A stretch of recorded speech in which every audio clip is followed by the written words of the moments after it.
Mousehole Harbour on a sunny day, and the view Joan Gillchrest was inspired to paint from the time she moved there at the age of 40 in 1958. But it wasn't easy, as she relocated from London with her partner Adrian Ryan, a fellow artist. He really objected to Joan painting, and that was such a frustration. That's all she really wanted to do. Why did he? I don't know. Was it jealousy? We can only guess why he didn't. And in fact, she would tell the stories that if she would paint and she would put something on the wall, and if any of his friends came down, he'd turn them round, he'd turn them to face the wall. It was almost a childish objection to her doing, which led to great frustration. And to put it in a nutshell, several years later she threw him out. So The end of Joan's relationship with Adrian marked the beginning of painting as a career.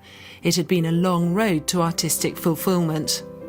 Her father, an eminent radiologist, had encouraged her to paint from an early age. She visited Paris and exhibited at the Royal Academy when she was 18. But she was also discouraged by the man she later married, Sam Gillchrest, from the wealthy British-American tobacco family. He thought it was beneath her. Her style was quite traditional then. If you see some of the early paintings, they are landscapes and a lot of still life, but in a more French Impressionist style than the style that she later developed. These early works show a grasp of her eye to detail which she developed later.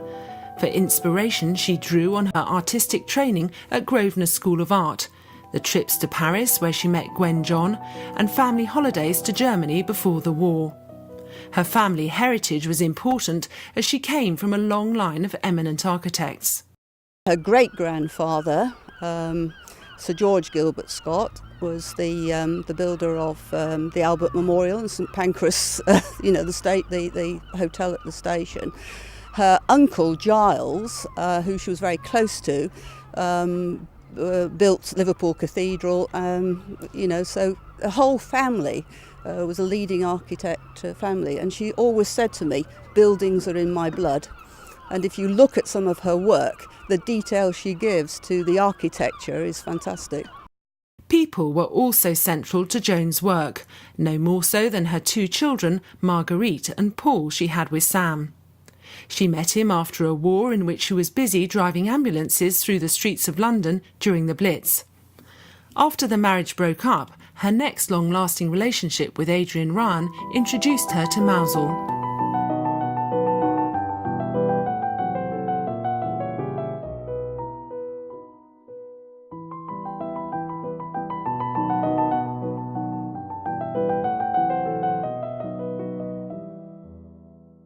As soon as she came down here, she told me she felt this was home. Although she'd had this rich, upper-middle-class background and then the years of struggle in London, in the London scene, she came down here and it felt like home. And she could identify with the people.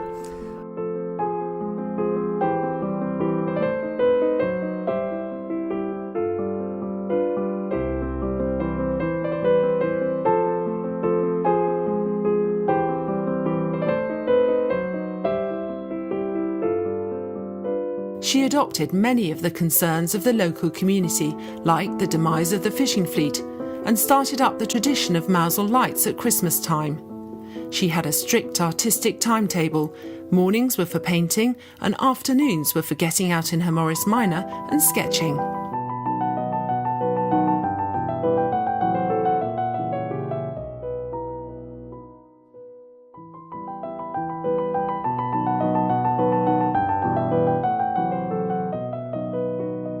She was a mixture. She was a serious person, but she always saw the funny side of things. She would be sitting in a pub, in a restaurant, and she would see two people, I suppose you would call it people watching, and she would just see or hear the humour, and then she'd have to go back and capture it. She'd be watching people on the sand here, and maybe having an argument, or maybe children playing, what have you, and she had to capture it. She always saw the funny side. Joan painted until she died at the age of 90 in her beloved Mousehole. She became more reclusive at the end, but to this day achieves her aim of giving pleasure through her paintings.